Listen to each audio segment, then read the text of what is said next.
Saya tuh pernah nangis ketika di Bandara Jakarta ketemu orang wireng, serainya serai melarat, jelas melarat. Wireng wis. Niku ketemu saya cium tangan, Gus saya ini itu habis dari Selandia Baru. Kerjanya dia itu ikut mancing gitu, mancing ikan tuna di Selandia. Kalau saya di tengah laut itu sampai 2 bulan. Hiburan saya itu hanya ngaji jenengan lewat YouTube. Coba orang di tengah laut ngaji. Wah, itu seneng pojok bumi. Jadi ini umat Rasulullah Shallallahu Alaihi Wasallam. Makanya kalau suwon jenengan yakin saja terhadap syafaatnya Quran, karena semua malaikat itu kena aturan. Di antara aturannya adalah tidak boleh menyiksa orang yang di hatinya ada Al-Quran. Fa innallaha ta'ala la yu'adzibu qalban wa al-Qur'ana, karena Allah tidak akan menyiksa hati yang ada di Quran, yang ada Qurannya. Sehingga memiliki jelas gini riwayat saking Ibnu Katsir, supaya kula percaya, apalagi ini didhawuhkan Rasulullah sallallahu alaihi wasallam bahwa surat Tabarok adalah disebut munjiyah, penyelamat, juga disebut waqiyah, penjaga. Lalu biasanya orang-orang yang enggak percaya syafaat itu pertanyaannya adalah, kan manusia itu wa alaisalil insani ila masa'a, manusia itu hanya bisa membawa bekal apa yang pernah dilakukan. Itu dijawab oleh ulama-ulama kita ahli sunnah wal jamaah. Entah perlu ditambah anahdia apa enggak tahu saya. Saya ini kata orang banyak termasuk pengurus PBNU, tapi saya itu tetap enggak pati srek. Kalau ahli sunnah saja, tidak usah ditambahi anahdia. Karena nanti malah tidak global ini, ahli sunnah kok lokal ini jadi ribet. Ya, tapi kalau kita di Indonesia ya ditambahi anahdia tidak apa-apa. Karena mau tidak mau memang dalam hal ikramus sahabah mungkin kita dengan Wahabi itu sama-sama ikramus sahabah. Tapi dalam hal percaya wasilah kita ini ada miripnya dengan Syiah, karena Syiah percaya wasilah, NU percaya wasilah. Tapi dalam bab ikramu kulli sahabah beda kita dengan Syiah. Fa innas Syiin itu ada sahabat yang dihormati, ada yang enggak. Akhirnya terus kita karena itu terus bikin ahli sunnah anahdia, karena Wahabi itu ya ahli sunnah tapi enggak percaya wasilah. Ya katanya gitu, kata para pakar-pakar. Saya sendiri hanya nirukan, saya enggak punya kepentingan untuk menganalisis itu enggak.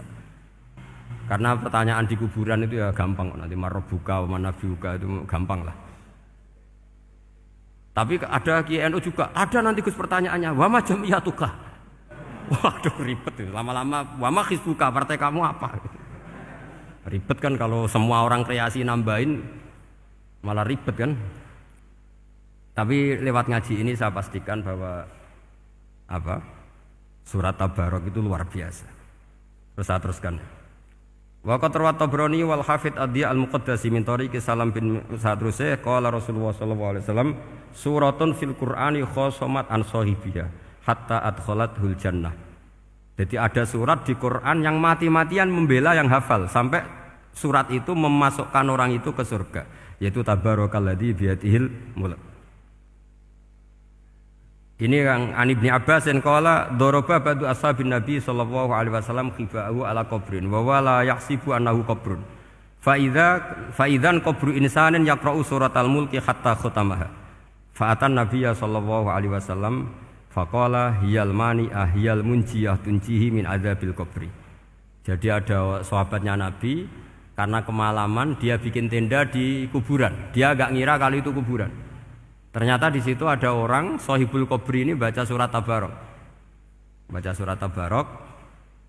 Kemudian peristiwa itu dilaporkan ke Rasulullah. Jawabnya Nabi apa? Memang surat Tabarok itu al-mani'ah, yang bisa menghalau atau menolak azab. Terus hiyal munjiyah, memang surat Tabarok itu menyelamatkan tunjihi min adzabil qabri, akan menyelamatkan orang itu dari siksa kubur.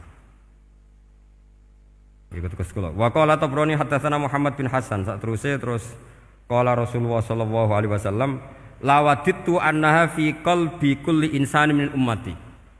Karena keramatnya surat Tabarok seperti itu, kata Nabi lawadittu pakai lam taukid. Yakti seneng ingsun annaha di surah yaitu Tabarok fi qalbi kulli insani min ummati. Karena keramatnya surat Tabarok seperti itu, saya suka kalau semua umat saya itu hafal itu. Nah, alhamdulillah barokahnya didikan para kiai, para guru, hampir semua kita ini hafal surat Tabarok. Daripada yang kampanye harus hafal Quran semua, ya sudahlah, ini al-maisur la yasqutubil ma'sur, atau ma la yudraku kulluh la yudraku kulluh. Jadi saya itu punya santri orang Sulawesi. Itu dulu guru gitar. Santri di Jogja, dia dulu sekolah kesenian di Jogja terus jadi guru gitar. Saya ini kan kiai fikih. Saya mazhabnya sama dengan Pak Najib, termasuk ngaramkan gitar saya ini. Mau tak haramkan kok ora gelem ngaji malah ribet, tak halal ngomong gitar kok tak halal. Semeneng ae. Semeneng ae. Saya niru Mbah Mun, nek ono jawabane semeneng gak. Ya takok kadang, Gus, main gitar hukumnya piye? Kurang pegawean tak jawab. Halal tak haram, Gus? Kurang pegawean sejelas. Halal haram takok ribet. Tapi yang unik dari itu apa? Tiap tahun Beb itu datang ke saya setor surat Tabarok. Kadang ya setor 5 ayat, 20 ayat, sampai khatam. Naik pesawat dari Sulawesi. Gara-gara ngaji saya sudahlah Gus, sementing aman katakan. Jadi aku ning donya wis main gitar saenakku, nak gak apal Tabarok bahaya gitu. Dia ngapalkan, apal betul. Sekarang kemarin setornya khatam. Ya hanya untuk ngelawan malaikat saja itu, untuk ngelawan malaikat itu. Saya kok tertarik gitu. Lah yang repot saya, Beb, saya kiainya ngajarkan itu tapi lupa ngajarkan haramnya yang gitu-gitu. Wah ya ribet ya, sudahlah nanti biar diurusi Allah Subhanahu wa taala. Sudah itu sudah. Karena jadi kiai itu repot. Saya pernah Beb tanggal 1 Syawal itu punya teman zaman di Sarang. Wonge wis wireng kriting soe wis wireng kriting. Jarang ke saya tanggal 1 Syawal kecuali pas itu. Ternyata datang tuh karena teman saya, semakan senior saya, teko mau ngijazahi saya. Gus, kowe nak dadi kiai sing hati-hati. Aja geman dalil sing kowe ora iso nglakoni. Ono apa? Dia itu datang ke saya berarti tanggal 2 ya, tanggal 2 sore. Dia itu pas Idul Fitri itu pidato. Man shoma Ramadan wa atba'ahu sitan min Syawal fa ka'annama shoma dahrakullah. Itu orang lugu-lugu poso. Bareng tanggal loro-loro pas wandekne rokokan. Terus wong lugu-lugu, wah rugi bah aku poso jebule jenengan ra kena dinut. Jadi semuanya yang poso 6 hari itu ngikuti kiai itu. Ternyata pas disowani pas rokokan, rugi bah aku anut jenengan. Tak nut-nut poso jebule jenengan gak poso. Aku yang mending ngene, lha opo kowe dalil ngono barang ngono lha opo ora iso nglakoni. Makanya ini hati-hati para kiai, nek dalil sing ora iso nglakoni ora usah. Nak khutbah id ora usah cerita poso 6 hari, kok malah diciri orang. Ya cerita wae wong nak berposo dosane di sepuro insyaallah, pokoke yang gampang-gampang saja. Nak dolan ning gone wong awan-awan dosa ganggu. Nak ra dolan sombong kegelem silaturahim. Wae ngomong yang umum-umum saja. Jangan dalil poso 6 apa?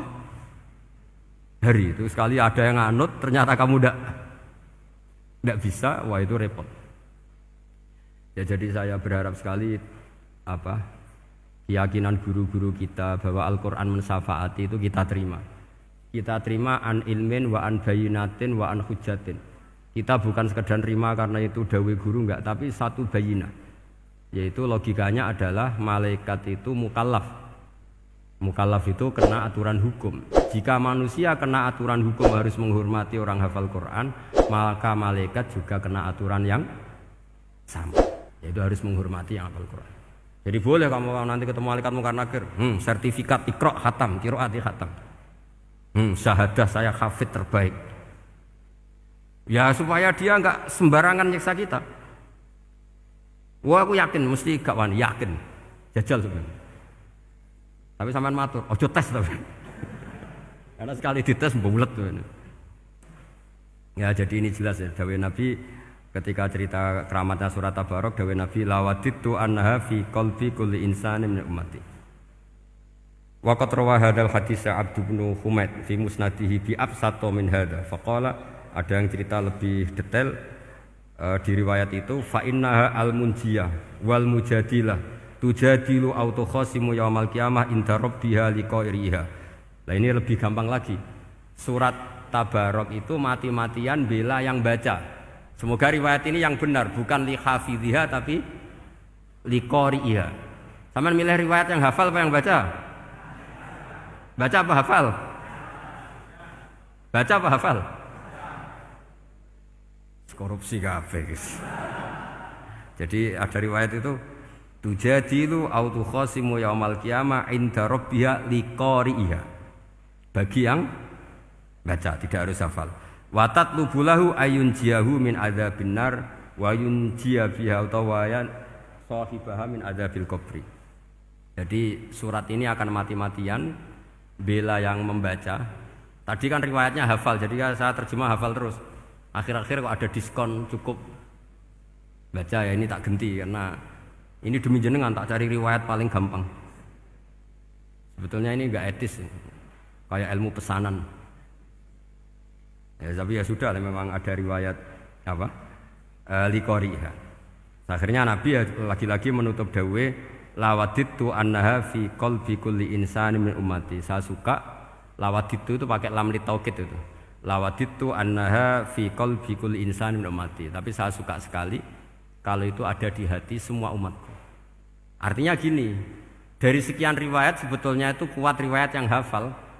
Karena Nabi selalu menutup dengan ngendikan saya suka kalau itu ada di hati, selalu ada di hati. Itu artinya hafal apa baca? Yo menengai sampe pucat kandhani kok angel teman.